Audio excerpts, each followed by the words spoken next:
Hello, everyone. Thank you for joining our second virtual town hall. Trying to give you as much information as we can about what's happening with this crisis. I would like to say that I'm very, very happy or fulfilled by all your wonderful comments. Not my goal to get those comments, but they do make me feel good. And I do appreciate them. And the other thing I appreciate, and he'll be shocked to hear it, is Mr. Vornlacher, who's working 80 hours a day, just keeping the town running under extraordinary circumstances. He did brag to me today, though, that he has his own bathroom for once at work because he's the only man in the building at the time. But he's working incredibly hard, and we're very, very lucky to have him. Should I go on with the rest of this, or are you going to introduce people? That's just your intro. Welcome, and yeah, we'd like to just do a quick round and have people introduce themselves and hold their updates, but simply your name and title, and if you'd care to share anything positives that you've seen in the community this week, just very briefly, you're welcome to do that as well, just to kick the call off on a positive note. So, but that, Mr. Mayor, you've already introduced yourself, so if you have anything to share, we can start there, and then we'll go to Freeholder Director Robbins. Well, the freeholder has to get off at 7:30, so if she wants to talk now, and we're just doing introductions, Phil. Oh, I'm sorry. Go ahead, freeholder. So you want me to move on to Freeholder Director Robinson then? Yes, I've done my introduction. Okay. Well, then if you want to say a quick hello and unmute.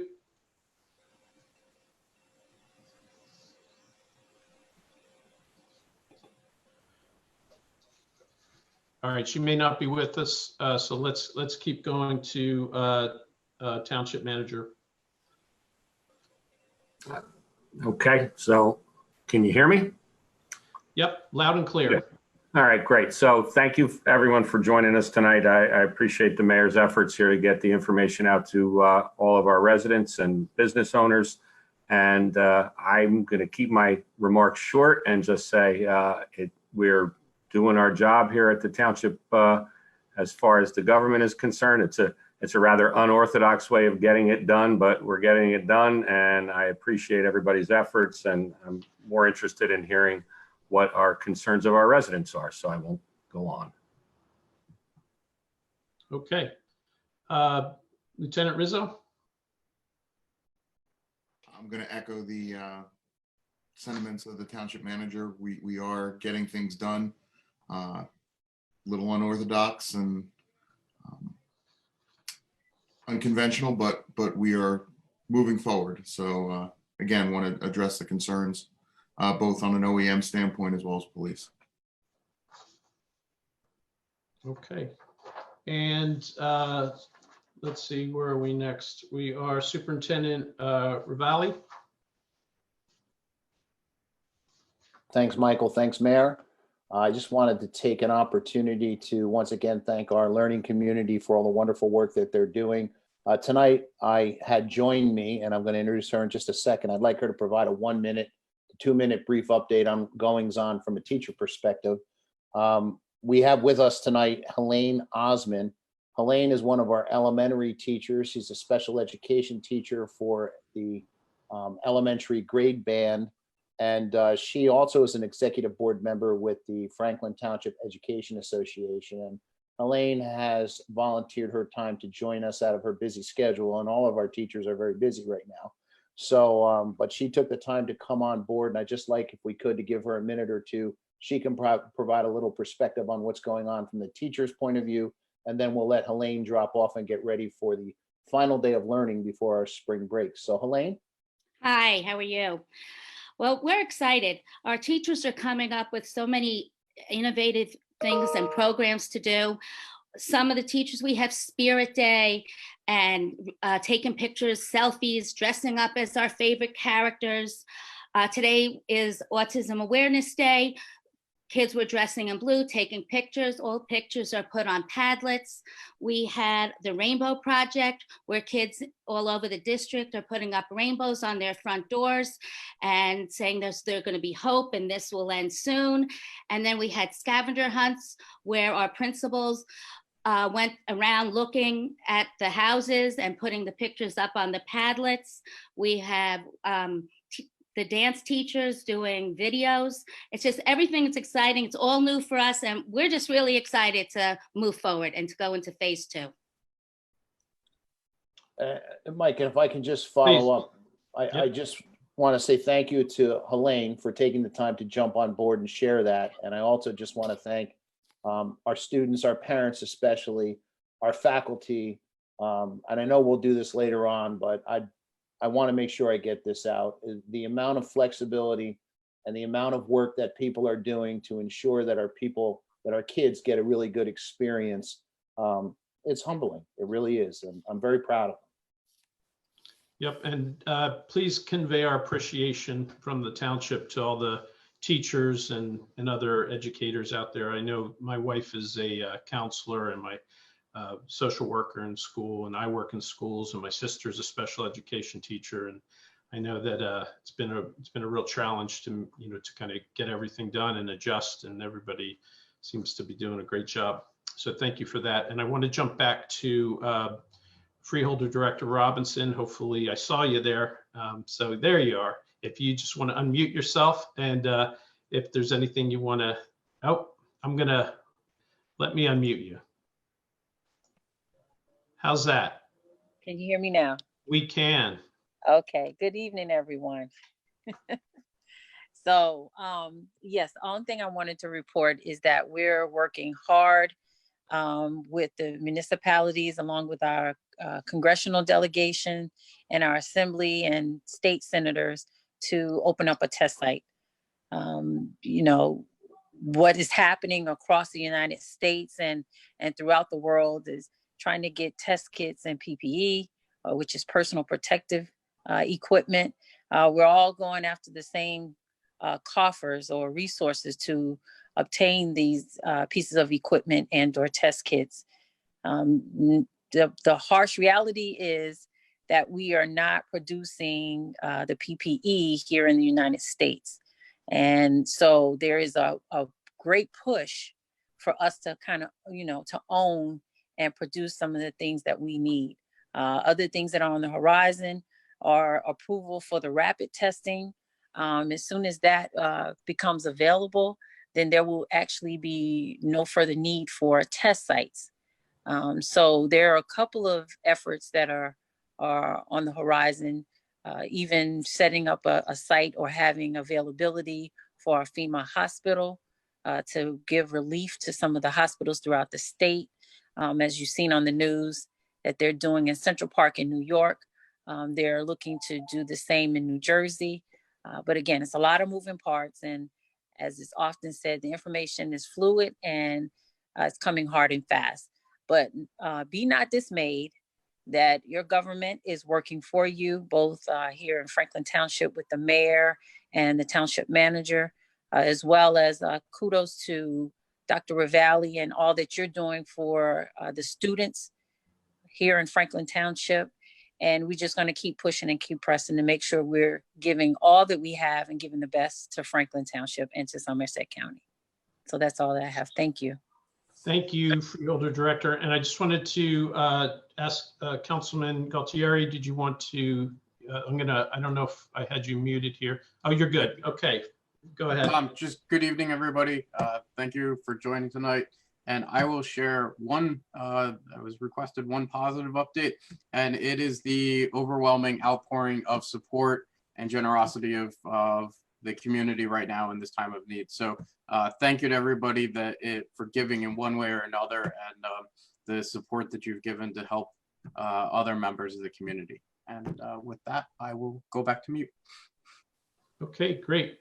I think I've covered all of our panel. And I just want to go now to questions from. Should I say something about? Oh, yeah, if you could just hold off there, Alex, we have you down just in a little bit. But the questions from the local press, Bill Bowman, and then we'll have presentations after from Mike Rossi from the Franklin Food Bank, Alex Karazi from the Franklin Township Interfaith Council. But we have Bill Bowman, and we should have Malik Lyons here. So let me start with you, Bill. Actually, And Michael, before you get to that, yeah, sure. I did have a number of things I did want to talk about, and I can do them quickly. Okay, I'm sorry. Yep, go ahead. So I'm getting a number of correspondences about people seeing other people congregating, not doing their social distancing. If you want to let me know, that's fine. I can keep track of things that way, but I should be your second call. Your first call should be the police. If you don't want to talk to the police because you don't want your name on it, you can call me, but your name won't be on it anyway. And Lieutenant Rizzo can fill in more when he talks later if you want to, but don't call me first, call the police. They're the ones who are going to enforce it. We've had a number of complaints about people going shopping and then taking off their gloves in the parking lot and leaving them there either in the cart or on the ground. Please don't do that. Someone else is going to have to deal with that. So what I do is I get an extra plastic bag, and yes, I know we were talking about banning plastic before all this started, but I just get an extra plastic bag and I take off my gloves inside the bag. I roll that bag up, and when I get home, I throw that out. There's been a question about property taxes. We have to wait for the state to do something. I can go through the whole chain of events that have to happen, but that doesn't really matter. We have to wait for the state to give us permission to change the grace period on property taxes. And when they do, then council can act on it. So we are waiting for the state to see what they are going to do. In the state, we're always hearing the bad side that there's 25,590 positive tests, but what you're usually not hearing about is the good side. There's 33,520 negative tests. And that's by polling certain labs and certain doctors' offices, et cetera. So that's probably only 90% of the negatives. So we're talking about probably 60% of the tests that are done are negative. And what also is coming out of the data that young people are getting infected and young people are getting sick and some young people are dying. So just because you're young doesn't get you through this. The last thing I want to say is our staff is working under incredible pressure, incredible circumstances, and I just want to give a shout out to them. The police, the public works, and all the people who work in the office, and I'm probably missing a department here or there. They're doing incredible work, and we can't run this town without them, and I appreciate it. Okay, thank you, Michael. Okay, thank you. And I'm trying to, Malik, I'm texting with Malik. I'm having trouble finding him. He dialed in. But if you can do that, Malik, then I'll try and get you on here so we can hear questions from you. But we'll start with Bill Bowman from the Franklin Reporter and Advocate. And do you need me to unmute PJ as well, Bill? Please do. PJ Okay. Parker, Franklin Reporter. Okay. All right, I'll go first. Okay, Peach? Sure, Can you hear me? Peach? I can hear you. Okay, good. Okay. I just had a couple questions for the mayor. I saw your latest update about the 22 new cases. In general, Mayor, do you know how many Franklin Township residents have been tested overall? I don't have that. I just gave the state numbers. That's the first numbers I've gotten. I press our health officer for that, but there's things that take highest priority, and trying to, get the cases and do all the other things they do. So she's not been able to give that to me yet. So no. So I guess also you would know how many of those tests were negative. No, in a lot of the things I've looked at a lot of I've studied a lot of things like densities or cases per density, et cetera, et cetera. Franklin always winds up, roughly where it should be according to its population. So I can't say that for sure, but my bet is that roughly 60% are negative. Again, I don't have data on that. That's just a hunch. Okay, it would be really helpful, and this is for Freeholder Director Robinson. It'd be really helpful if we had access to the health department people, because they're the ones who can really answer these questions. And folks in Franklin, from just chatting with folks, people in Franklin really want to know this kind of thing. It may seem like it's extra information that they really don't need to have. But the more information you have about something, especially something like this, I think the better people will feel, because all we're hearing about are the positive tests and the deaths. We're not hearing about, the probably overwhelming percentage of folks who are tested who are coming out with negative tests, or those who, we don't hear when people come out of it. Maybe too soon for that, because it's got such a long incubation and then period, and then period when you're actually sick. But if we could get access to at least our health officer, I think that would go a long way. And I was just made to hear that they're not, when I asked today, that they're just not available. They're not elected officials, but they are paid for by tax money, and they should be available to the press, which is the representative of the people. That's all I've got. So I did have a conference call with the office of the governor. The governor himself was not on. And I pressed the points of we need some more of we're getting all the negative information, or the depressing information, and not some of the good information, such as that, how many tests are negative, et cetera, how many people have recovered, et cetera. And they said they will endeavor to do that. Thank you. Well, that's great for the state. I'm more interested in Franklin Township. Okay, we hear you. Cede the rest of my time to the co-publisher, PJ Parker. Okay, am I hearable? Yeah. Am I hearable?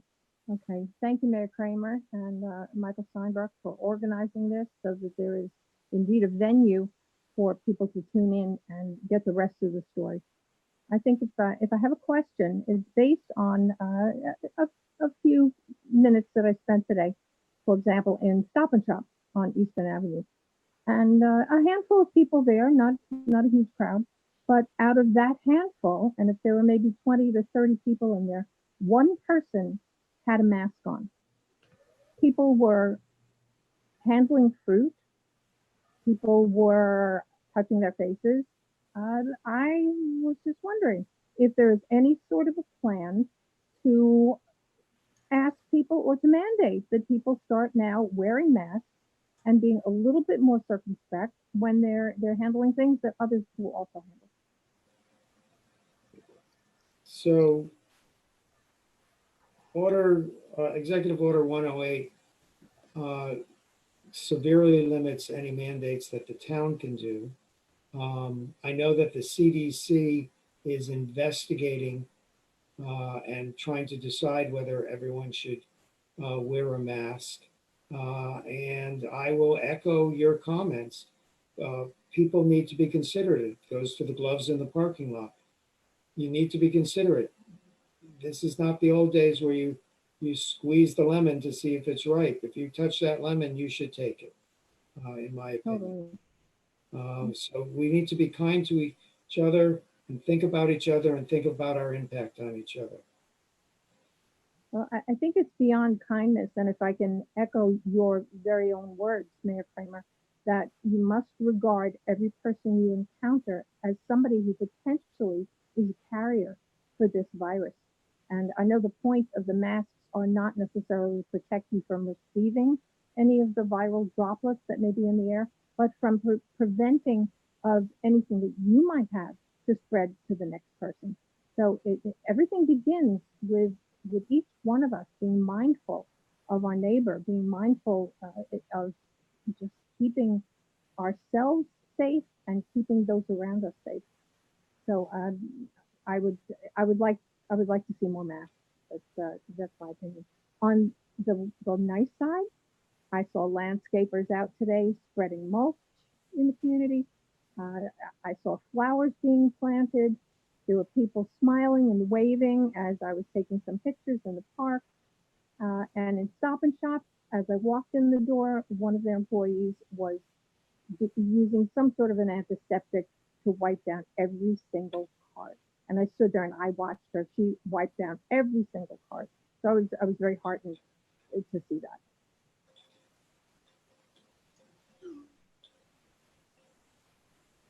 Okay. That's all for Franklin Reporter? Mr. Mayor, if I could just, and on a brief note on both Bill and PJ's comments, and just as far as the masks are concerned, I'm actually monitoring the Facebook Live feed as well. And someone asked a question I think is very relevant to the situation right now. They asked if the township could provide masks to the residents. The reality is that we don't have enough masks for our employees in our police department and our first responders and our healthcare providers. That's a major issue with masks and people wearing them. So that is definitely a concern that we all have as far as proper PPE, which is what Freeholder Director Robinson alluded to earlier.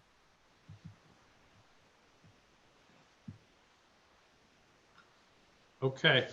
So we have, I'm going to try and bring Malik Lyons on. Malik, I'm calling you on your cell. Hello? Hi, Malik. Hi, can you hear me? I can hear you. Mr. Mayor, can you hear Malik Lyons? Absolutely. Okay, so if you want to go ahead with any questions you have, Malik, now's your time.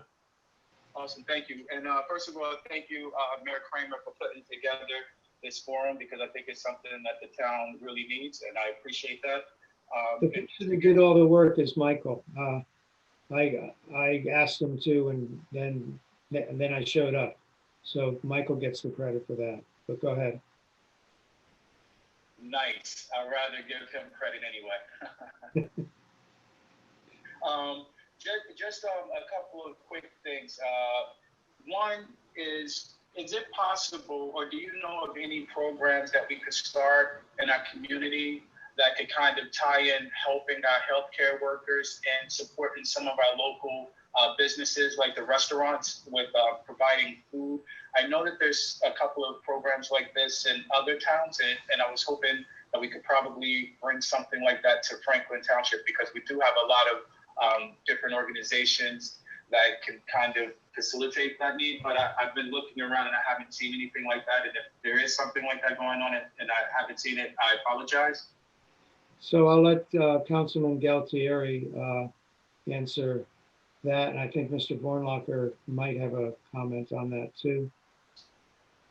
Yeah, so right now, I wouldn't say there's any formal programs with that, but what I would encourage is, again, the group that was created, the Residents Helping Residents of Franklin, we've got over 96 volunteers signed up now. So if there's an actual need for somebody that somebody needs something, especially within the medical community, I encourage them to go to the website that was set up and fill out the form that says I need help.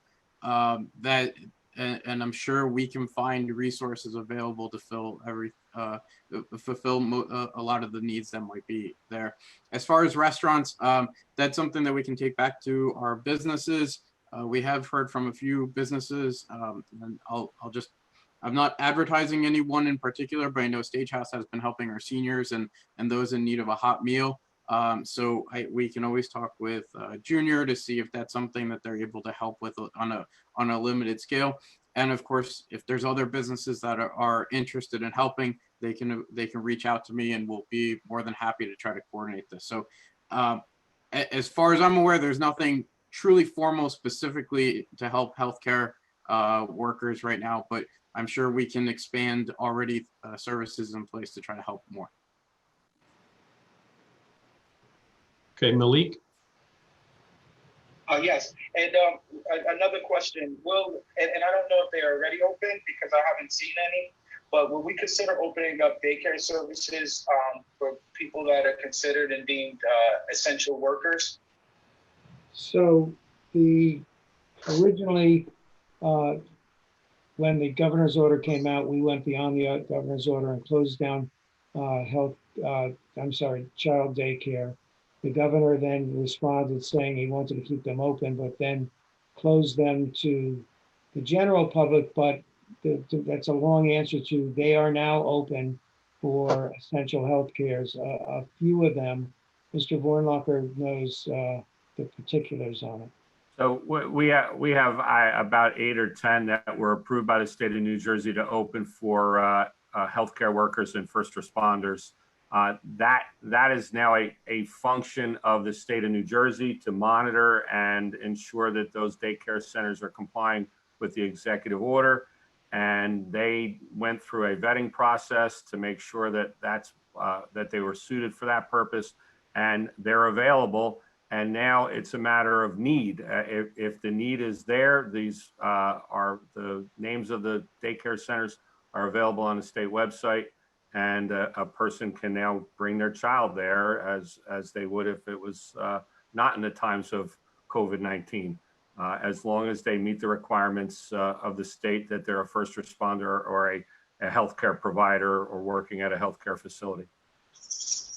Before we go on, it's almost 7:30, and I know the Freeholder Director has to get off soon. Do you have any comments?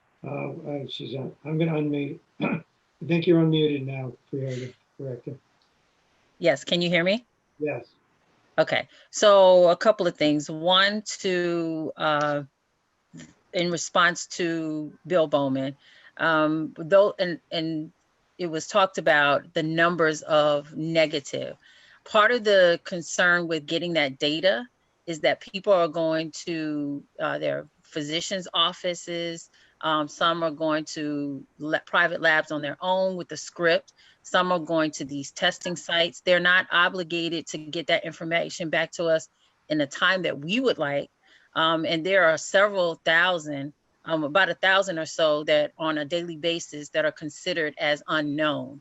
Which means that those investigators or public health officers have to follow up and follow through to all who have been tested. And then all who have been tested positive, there are follow up and follow through. So for the public health officers to chase those people down or those persons down, it will take some time. So even if the numbers were provided, it's very, very fluid. Best case scenario, the numbers that Mayor Kramer provided, and that was provided by the state on a rough estimate about how many people are on average tested that come back negative. Granted, in the beginning, some of the testing was done where people were say you work in one county but live in another. So some numbers were doubled up because the public health officer in the county or town where the test was given versus the number being reported to the health officer where the person lived. So getting through that process is very cumbersome. I think we're on a better footing than we were 2-3 weeks ago. So I think given time, they will be able to provide those numbers to us from the state or even our own public health officer. So that's part of that intelligence gathering. So if you just give it some time, I'm sure they'll be able to provide that number. And then to echo what Mr. Vornlocker reported, getting the PPE for first responders and the healthcare workers is of the utmost. So the average person getting a mask or doing a universal masking is very, very difficult at this time. And as I talked about even at the top of the hour, was getting companies locally, meaning within the United States, to actually mass produce this. So those are the challenges that we're faced with. I could just share with you that the county put in for masks. And some in our masks, some of that order was commandeered and intercepted by the federal government. And we are in the process of trying to stand up a site. And we were also trying to get PPE for our one county hospital, which is Robert Wood Johnson, Somerset. And so those are the challenges that we face with. Those are the stories that you do not hear. And so we were told and warned, we meaning anybody ordering in mass, that it was a possibility that the government would intercept or confiscate that equipment. And so that's where we find ourselves here in Somerset County. Okay, any other questions, Malik? Yeah, well, I did just have one. It's a general question. Just going back and echoing with Bill and PJ were saying, and I know they probably are having the same frustration that I'm having myself and other people trying to report, is the numbers. Is there any way that we could start having one truth, like with the numbers that we do provide publicly? Because just to give an example, today, we got from the county that we reported, and I know that there's a time lag, but even with that time lag, I think it'd be helpful if we only use one set of numbers, because it does cause confusion to people that may read their information from different news sources that may not sign up for like Nixle alerts or township emails or county emails, but to just kind of try to coordinate with the numbers a little bit better. Because for instance, like I said, today in Franklin, it was reported in one set of numbers, two unfortunate deaths, and then in another set, it was 4. And I think that things like that can kind of cause confusion and make people kind of question all of the numbers that they may see. So I don't know if there's any way that can kind of be better coordinated and kind of help to give people more assurance or just more information that they can make their own decisions based on that. So to clear, I'll let you answer in 1 second, and I do want you to answer because you have the most complete answer. Just to clear up the deaths, there were 2 more reported to us today. There were 2 existing, so there are a total of 4 deaths. And I'll let Mr. Bornlacher fill in the rest. So Malik, the answer, and I'll try to be detailed here. The answer is that the most accurate number that is being provided by the Township of Franklin. We are reporting it after all numbers are received from the County Health Department on a daily basis. We don't report it until they're finished reporting all of the cases, both for positives and for deaths. And that's when we are now then reporting it to the public. The county, on the other hand, is posting the numbers to a map hours before us. They're relying on numbers before the completion of the day for logistical reasons for them. That's what they have to do. If you're looking for a reliable number, my suggestion is that you look at our number on the website when it's posted and report that number. Okay. Thank you, Malik. I'm going to hang up with you, okay? Okay, I'm gonna call in on the other one. Yep, take care. All righty, so we've had, I'm just gonna, for those who are listening on Facebook or here on Zoom, if you can just hold your questions until we get through a couple of quick updates from some guests.